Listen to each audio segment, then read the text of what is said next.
je vous retrouve aujourd'hui pour une nouvelle vidéo concernant les lectures que j'ai pu faire dans le courant de la semaine. Alors je vais vous présenter ça, j'ai continué un manga, j'ai lu 1, 2, 3 et fini le 4e roman que voici. Commençons par celui-ci qui est La fileuse d'argent de Noémie Novik, on est aux éditions J'ai lu. Alors, dans cette histoire, on va se retrouver dans une ambiance de conte russe. On se trouve en plein hiver, d'ailleurs on a parfaitement le ressenti qui nous parvient à travers les lignes de ce roman. On est vraiment dans une ambiance extrêmement froide, on est frigorifié, on sent presque le froid qui nous transperce le corps tellement c'est bien fait à ce niveau-là.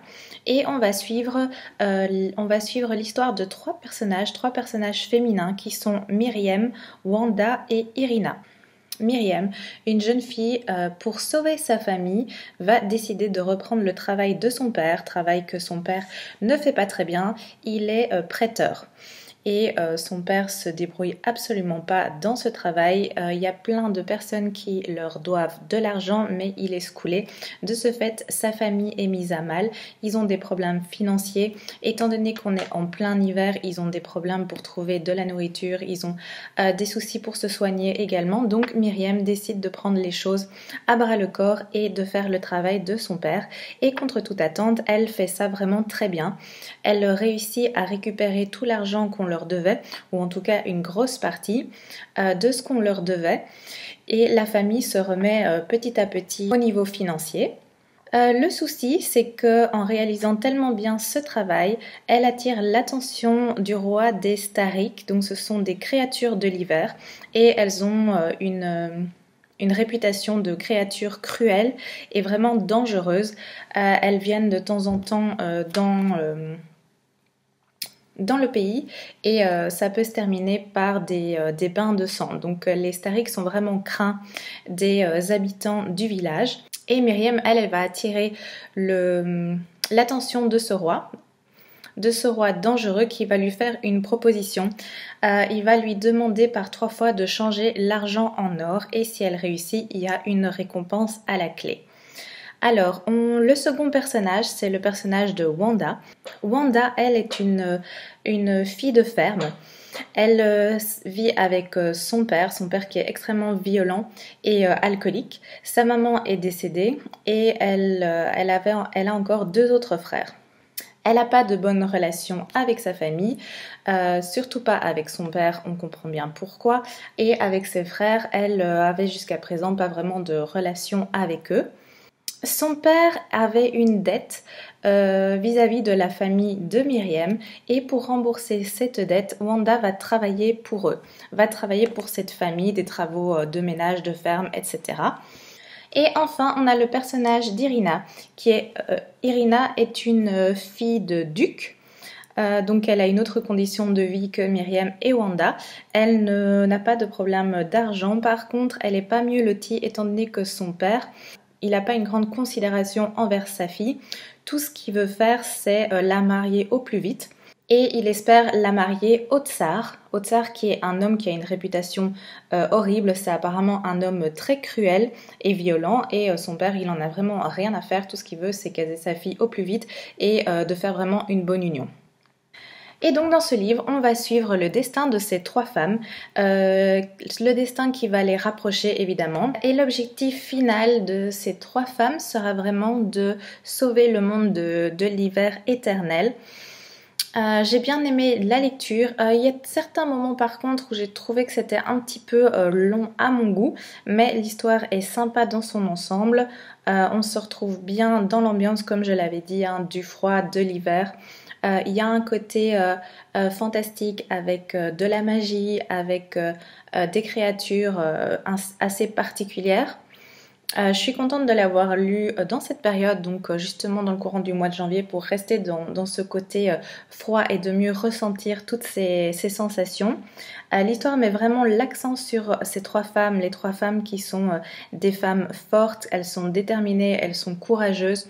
C'est assez agréable à ce niveau-là. Je ne m'attendais pas du tout à ce style d'histoire. Bon, j'avais pas lu la quatrième de couverture, donc j'avais envie d'avoir vraiment la surprise, mais l'histoire m'a bien plu et la fin est extrêmement surprenante. Je m'y attendais pas du tout à ce retournement de situation. C'est une lecture que j'ai bien apprécié faire durant cette ambiance hivernale. Toujours dans le même style, j'ai lu Le Corbeau de Noël de Anne Perry aux éditions 10-18. C'est un petit livre, j'ai lu vraiment très vite, en à peine une soirée. Il y a 185 pages et c'est assez fluide au niveau du texte, donc c'est vraiment agréable. Dans ce livre, nous sommes dans un petit village où Celia, qui est le personnage principal, vient de se marier avec John Hooper, qui est un enquêteur. Celia va apprendre que son amie Clémentine va se marier. Le problème, c'est qu'elle va se marier avec un homme vraiment pas de très bonne réputation, qui est Seth Marlowe. C'est un personnage qui donne une image d'homme pieux, mais qui en vérité est extrêmement possessif, il est jaloux, il est macho, il a un petit côté agressif, violent. Donc Celia ne l'apprécie pas du tout et elle se trouve un petit peu coincée entre deux chaises parce qu'elle ne sait pas trop quoi faire. Elle se doit d'être contente pour son amie, évidemment, qui elle est hyper emballée par cette union. Donc qui a hâte de se marier, qui est toute contente, mais en même temps elle est un peu inquiète pour son amie, étant donné qu'elle sait que cet homme c'est peut-être pas le meilleur des partis pour elle. Et on va découvrir que ce personnage de Seth va recevoir des lettres de menaces, des lettres anonymes évidemment, et il va penser que l'auteur de ces lettres n'est autre que Celia, étant donné qu'ils ont un petit différend. Et que Celia a trouvé cette solution, ce moyen justement pour faire annuler son mariage avec Clémentine. Celia, bien obligée, vu qu'elle est innocente, va en parler à son mari John, et va lui demander de mener une enquête pour découvrir qui est l'auteur de ces lettres et ainsi l'innocenter elle. Elle lui demande évidemment de faire ça en toute discrétion. Seth, quant à lui, n'est vraiment pas content de voir qu'on essaye d'un peu fouiller son passé. Il a un passé assez flou parce que c'est pas son premier mariage et les circonstances de son passé sont assez inquiétantes. Donc il n'est pas ravi qu'on commence un petit peu à déterrer tous ses secrets.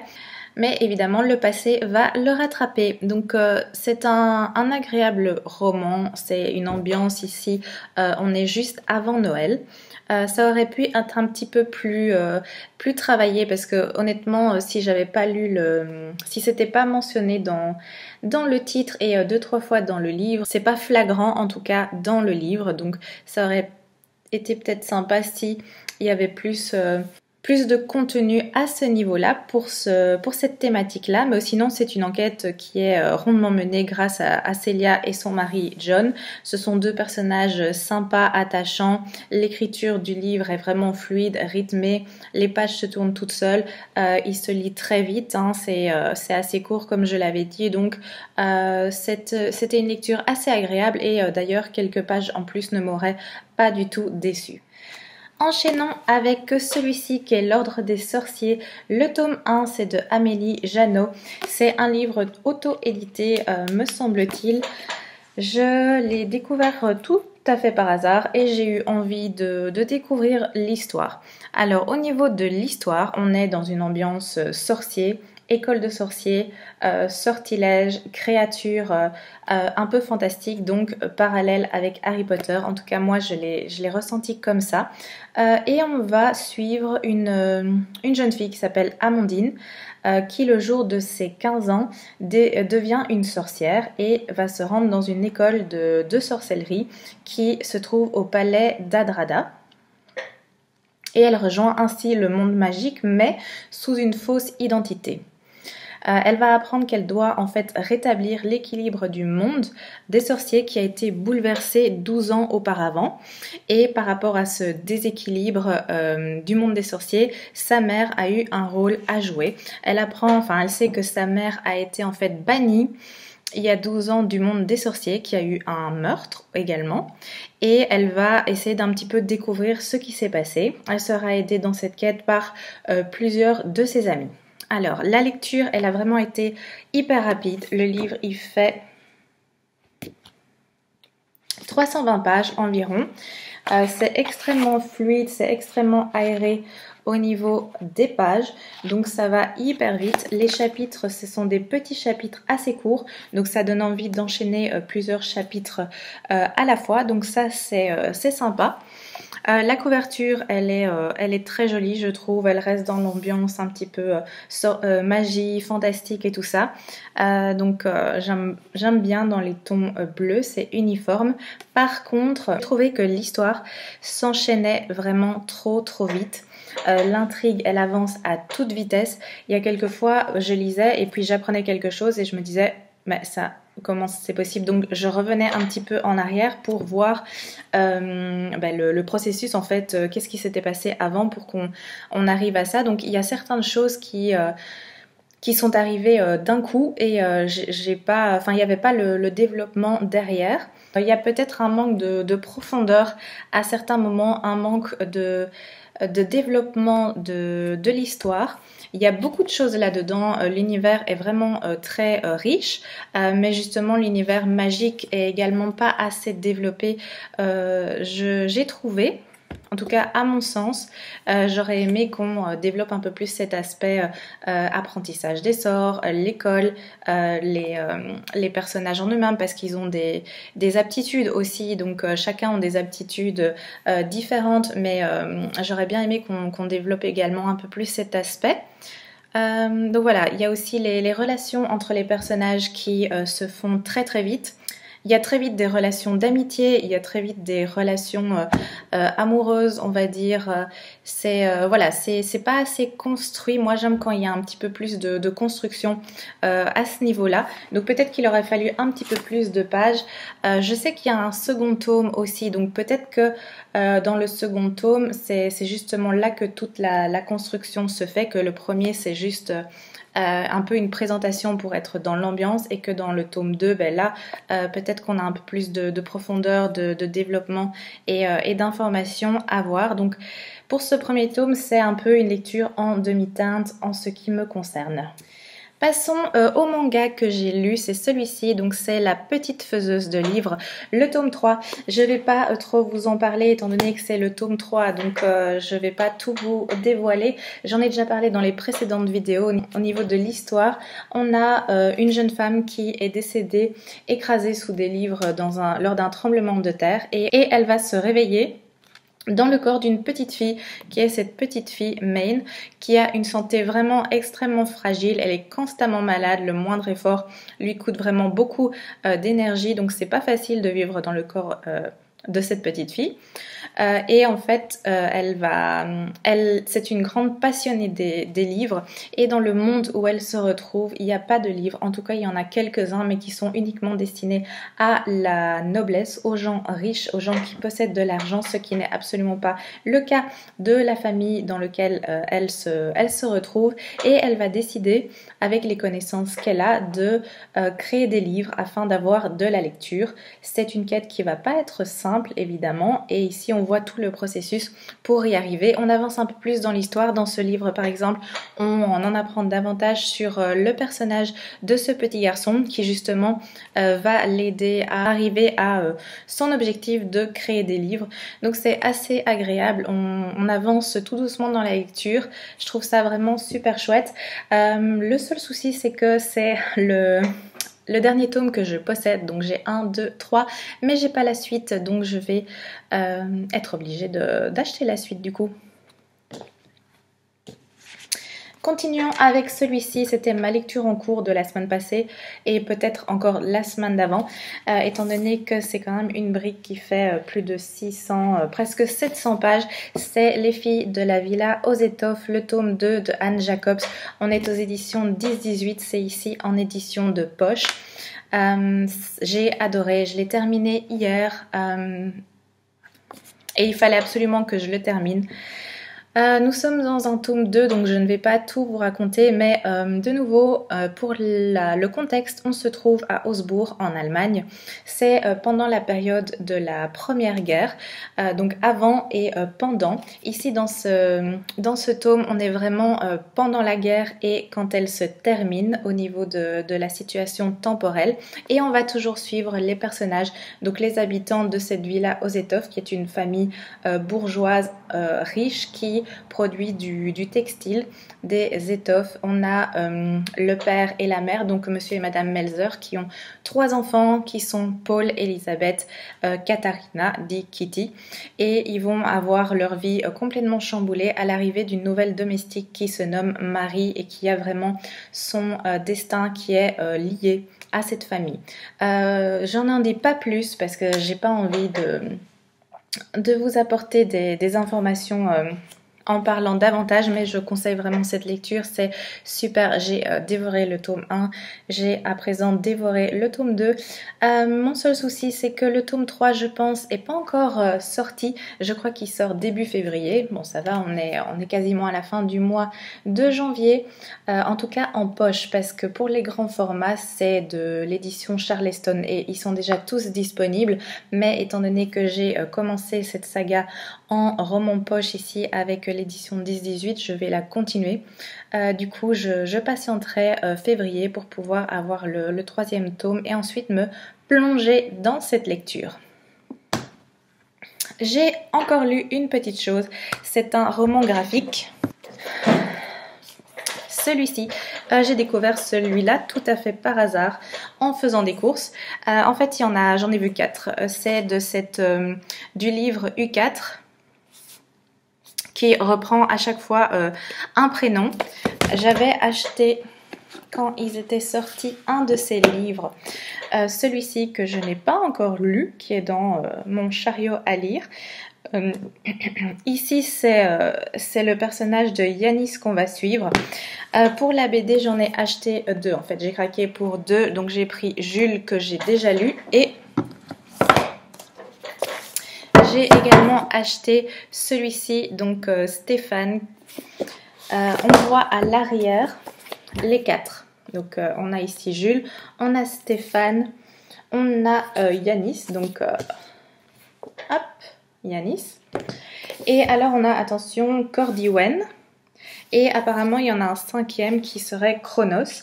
Il est indiqué qu'on peut les découvrir de manière complètement aléatoire. Donc, il n'y a pas 1, 2, 3, 4, 5. On peut les lire dans n'importe quel sens. Et par contre, il faut terminer par Chronos. Bon, moi, j'ai décidé de les acheter dans le sens qu'ils étaient mentionnés. Donc, d'abord Jules et ensuite Stéphane. Alors, au niveau de l'histoire, on se trouve dans une ambiance de pandémie, un virus qui a décimé une grosse partie de la population. On a seulement les ados, on va dire, qui ont échappé à ce virus. Il est indiqué ici: Corridwen, Jules, Stéphane et Yanis ont entre 15 et 18 ans. Ils ont mystérieusement survécu au virus U4 qui a décimé 90% de la population mondiale. Ils ne se connaissent pas mais se rendent pourtant au même rendez-vous. Un étrange rendez-vous donné par Chronos, le maître du jeu en ligne Warriors of Time. 4 ados, une aventure, 24 manières de la découvrir. Voilà, donc j'ai vraiment beaucoup aimé cette lecture. Pour le côté graphique, on retrouve ce style de dessin.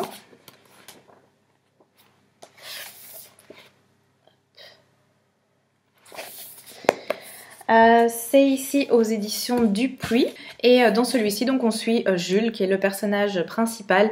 Jules qui se retrouve tout seul dans son appartement, ses parents étaient partis quelques jours avant et évidemment il ne sait pas ce qui leur est arrivé, mais voilà, il est inquiet parce qu'il est possible que ses parents soient décédés.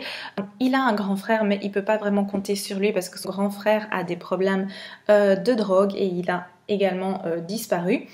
Il va décider de sortir de son appartement et essayer de trouver de la nourriture. Et là, il va rencontrer une autre bande d'ados qui connaissaient parce qu'ils étaient à un moment donné dans la même école et il va décider de les rejoindre pour un peu survivre dans le climat actuel parce qu'il y a d'autres jeunes qui ont fait d'autres bandes qui sont moins sympathiques évidemment que sa bande à lui qui essaye simplement de se protéger et de survivre et voilà, de trouver un sens à leur vie. Jules, il a cet espoir que en se rendant à un rendez-vous donné par un maître du jeu en ligne, il y a peut-être une chance de sauver le monde. Et ça tourne autour de ça. C'est vraiment superbement bien fait. Moi, j'ai beaucoup aimé le premier. Enfin, en tout cas, c'est pas le premier, mais en tout cas, j'ai beaucoup aimé celui-ci. Et je vais pas tarder à poursuivre avec Stéphane parce que je trouve ça vraiment très chouette à lire. On peut parler à présent de mes lectures en cours.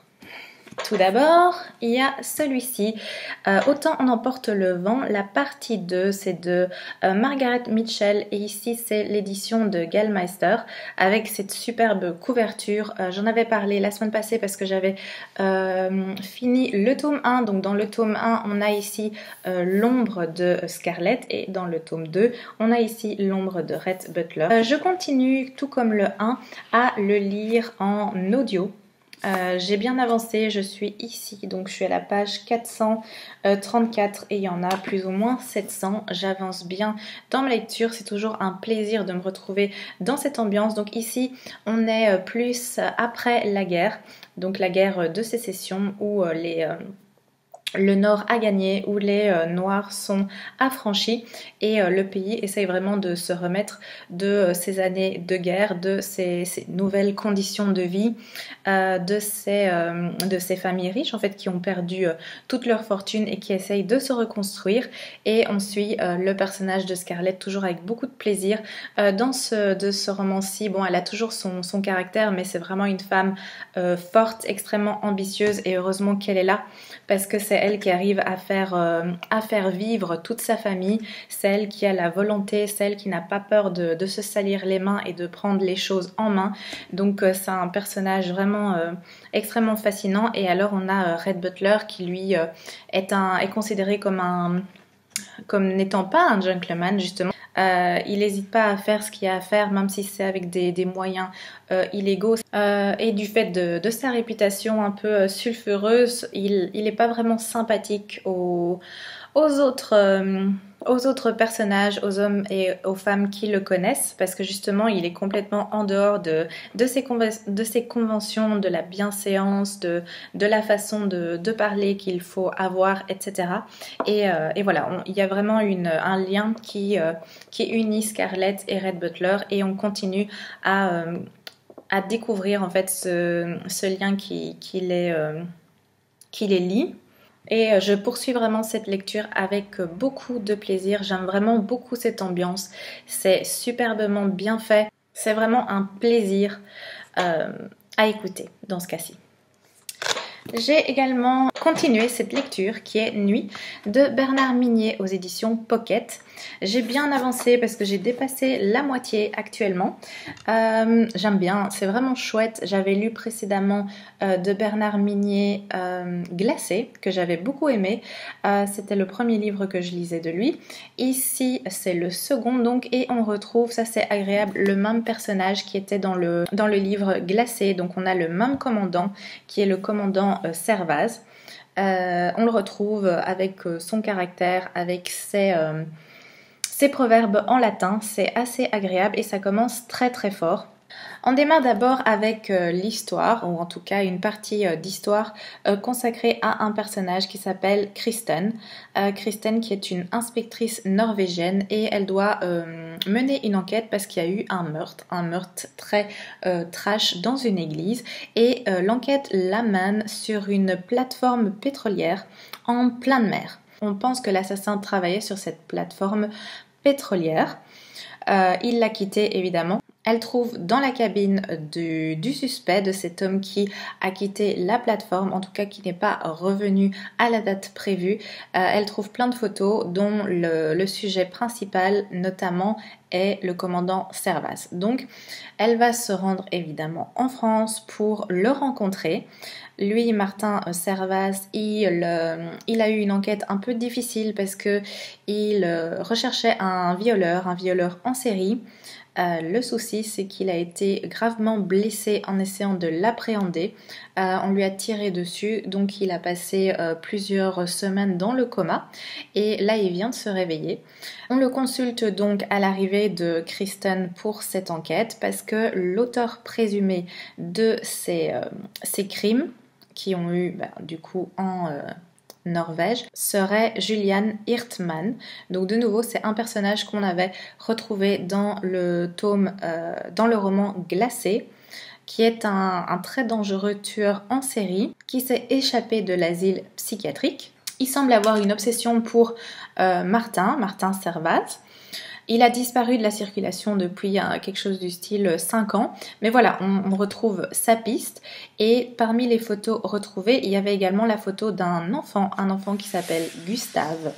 On a juste cette information-là, le nom de l'enfant au verso de la photo. Et de ce fait, on a Kirsten et Martin qui vont mener l'enquête pour essayer de justement retrouver cet enfant et un peu dénouer tout ce qui se trouve autour et essayer évidemment de retrouver le dangereux tueur qui est Julian Hirtman.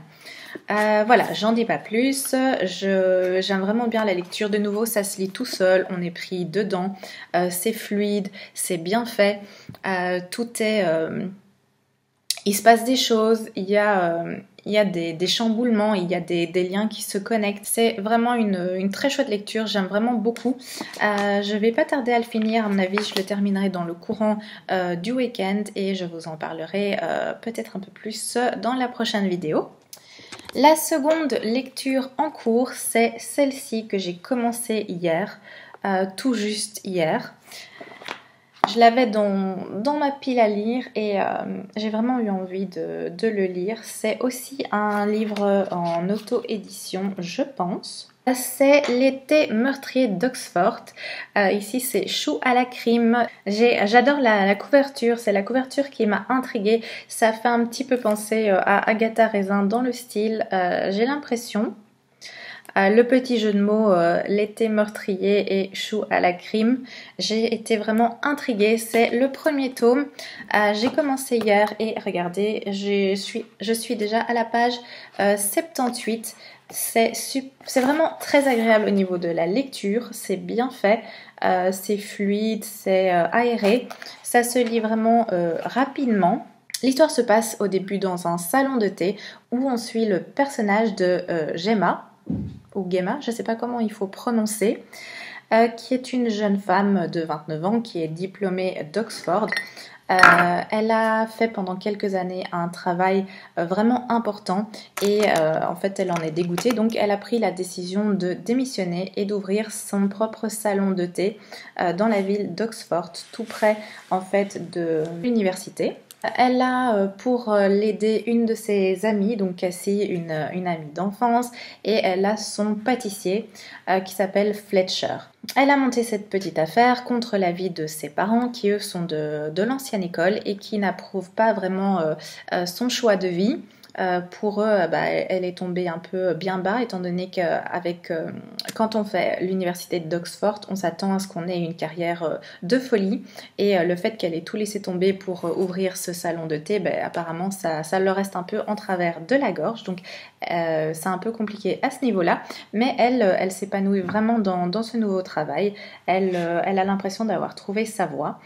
Et un jour... un samedi, elle a un client assez particulier qui est un Américain extrêmement grossier, extrêmement vulgaire. Il y a un scandale qui a lieu à cause de lui. Bref, un peu plus tard, à la fin de la journée, il y a le personnage de Gemma et Cassie qui décident d'aller boire un verre dans un pub du coin. Manque de peau, elle retrouve le même Américain qui de nouveau s'embrouille avec tout le bar. Ça débouche presque sur une bagarre. Le patron du bar les sépare, demande à l'Américain de partir, également au gars qui l'a provoqué de sortir également, et la soirée se poursuit. Le lendemain, on a Gemma qui arrive dans son salon pour l'ouvrir, et là elle trouve un personnage attablé à l'extérieur, donc sur sa petite cour terrasse. Elle pense que c'est un client, donc elle se dépêche d'aller chez lui, et là elle se rend compte en fait que c'est l'Américain. L'Américain, le seul souci c'est qu'il est mort. Il est mort et on le retrouve avec un scot dans la bouche. J'en suis là actuellement. Donc l'intrigue commence, l'enquête commence, évidemment, la police va arriver sur place et on va essayer, je suppose évidemment, de déterminer qui est le coupable, qui a tué cet Américain.